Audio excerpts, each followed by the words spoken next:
Welcome back to another Those Twisted Pines reading, dear researchers. Today we're going to be reading The Elusive Anderson, Part 1, Hunting Anderson, by Jacob Conwell. Now without further ado, Hunting Anderson. Agent Sasha Merlot sat alone in her office at Site 64. Her neck-length brunette hair was neatly tied in a ponytail as she leaned back in her office chair, feet resting upon her desk. Her eyes were thoughtfully glued to the monitor in front of her as she slowly scrolled through the numerous pages of a large person of interest file. Person of interest number 1115. Anderson. Merlot let out an exasperated sigh. In 2 weeks' time, she would lead another sting operation against the mysterious mechanist. Ideally, this time around, things would end better than the last sting she'd led, in which she was left dumbfounded, with nothing to show for her and her team's efforts, save several puddles of melted robot. A sudden knock at her door shook Merlot from her daydream. She looked over at the electric blue office clock on her wall and smiled. Her new agent had arrived. "Come in," Merlot called out. In response, the door to her office opened and a young agent stepped inside. She was rather tall, with shoulder-length blonde hair and a pair of thin-rimmed glasses that sat on her nose. Her face was plastered with the most unreadable expression. "Welcome to Gamma 13, Merlot said as she stood to shake her guest's hand. "You must be Agent Shaw. I'm Agent Merlot. Welcome to Asimov's Lawbringers." Shaw politely accepted the handshake. Her movements seemed slow and calculated. "I guess I'm your new narc?" "Damn straight," Merlot grinned. "Did Director Holman fill you in on our shtick when you got here?"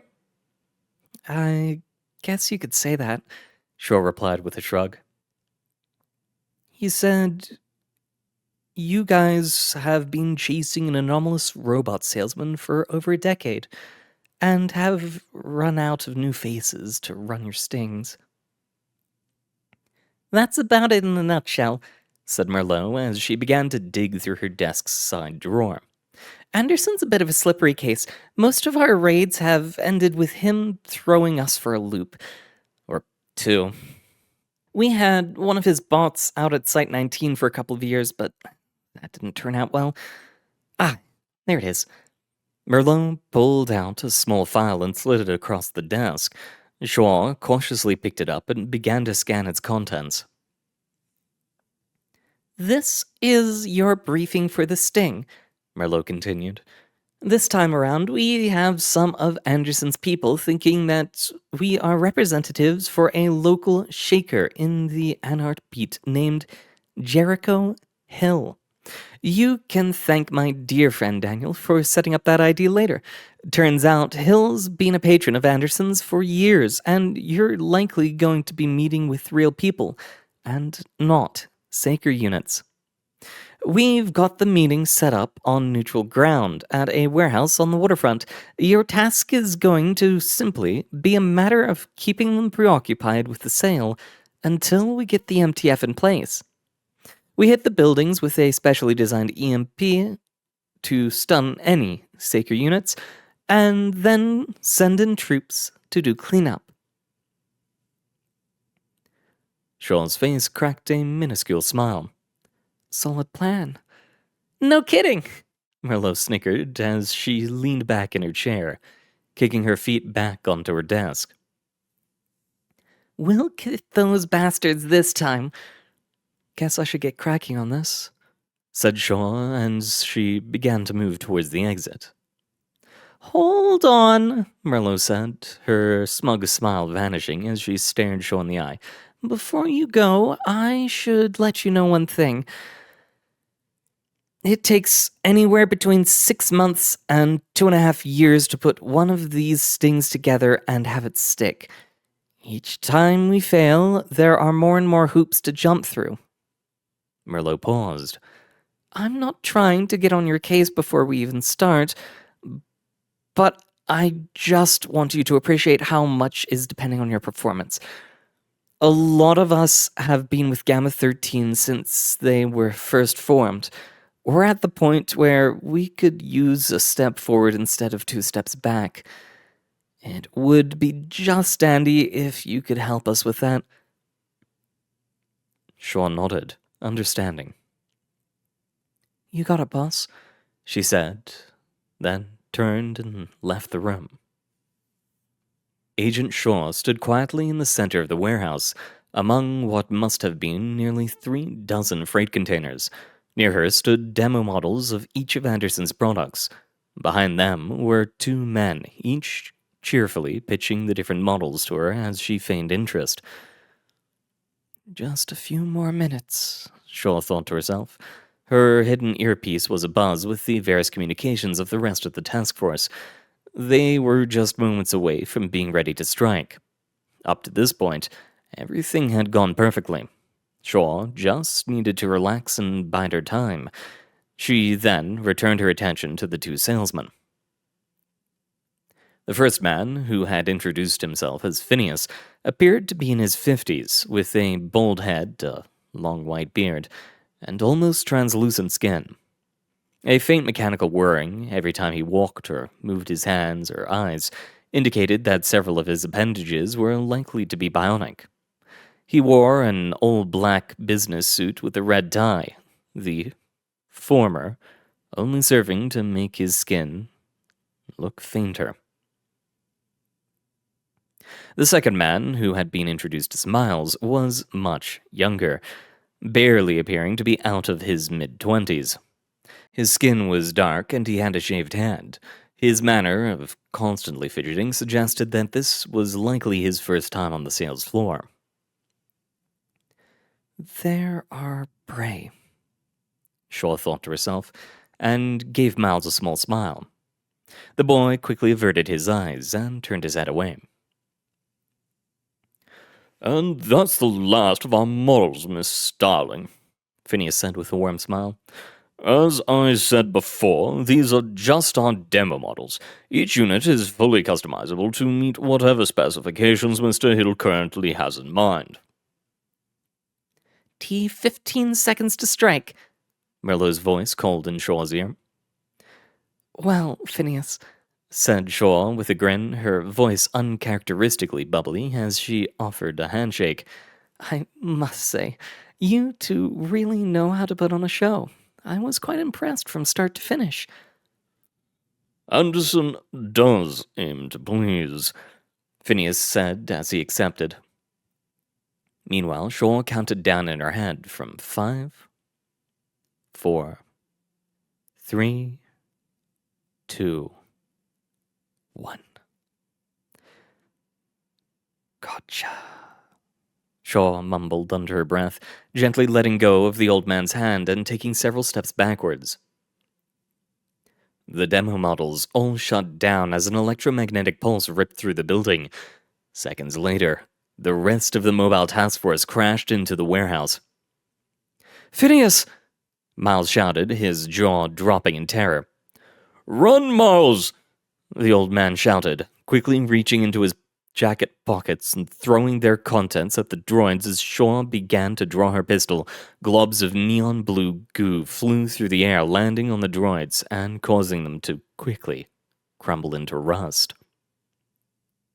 Shaw began to squeeze the trigger, her aim centered on Phineas's leg. However, with almost superhuman speed, the old man closed the distance between them and grabbed the pistol with one hand and Shaw's jacket with the other, effortlessly throwing her away. The agent flew through the air 20 feet, landing with a hard thud on the ground. Phineas was still holding onto her pistol. How are his bionic limbs still working? She thought to herself as a deafening ringing filled her ears. They should be fried. What is he?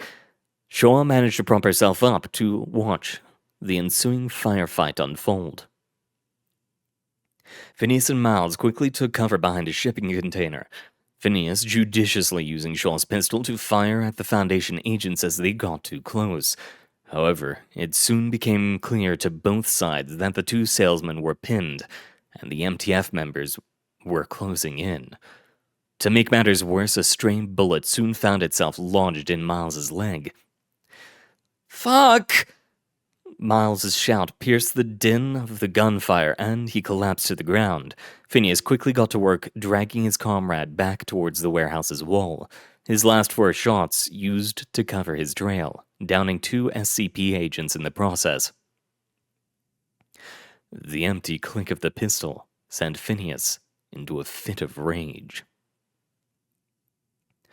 With fluid motion, he quickly turned to the wall, reaching into his pocket, unleashing several more handfuls of the neon blue goo. Within moments, a man-sized hole had been eaten into the building's side, the nearby river visible through the opening. Phineas then turned towards Miles, a handful of the corrosive substance already held aloft, ready to be thrown. "Phineas, no!" Miles screamed in terror, quickly raising his hands to cover his face. Phineas stopped mid-throw, his hand shaking as he looked down at his incapacitated friend. With a screech of fury, Phineas chucked the goo at an approaching agent, clipping the man's arm as it passed. The man let out a scream of pain as his arm melted into a puddle of blood and lysol tissue on the floor. "God damn it, Wilson!" Phineas shouted as he turned on the spot and sprinted at the hole in the wall, diving through it and disappearing into the world beyond. Shaw had gotten to her feet and was sprinting towards the hole. Several MTF members already had secured the wailing Miles. When she arrived at the hole, there was no sign of Phineas, just the dark waters of the Willamette River glittering in the late afternoon sun. Shaw turned to see Merlot triumphantly standing over Miles, as the MTF quickly set about sedating him and placing him on a stretcher. "After all this time," Merlot began, "we finally caught one of you bastards." Agent Clarissa Shaw sat quietly at her desk in Site 64, filling out her share of the paperwork for the recent Anderson sting. Save for the occasional patter of her keyboard, the room was silent, her other 4 office mates having gone to lunch a few minutes prior. This proved to be a relief, however, as it gave Shaw a chance to collect her thoughts on what had transpired in recent days. Shaw let out an exhausted sigh. On one hand, she was glad to have helped out the Asimov's Lawbringers as much as she did on her first mission with them. On the other hand, she had a sinking feeling that having Miles in custody was only going to create more questions than it answered. Shaw gave a startled jump as the door to the office flew inwards. Agent Merlot stormed in with a giant grin on her face. "He's a Saker," she said. Her voice trembled as she tossed a folder down on Shaw's desk. Agent Shaw cringed slightly as all the pens and papers she had neatly ordered fell into disarray. Shaw gingerly opened the folder and scanned its contents. "Miles? Yeah, the kid's a Saker. We got ourselves a Saker. Then why didn't the EMP stun him?"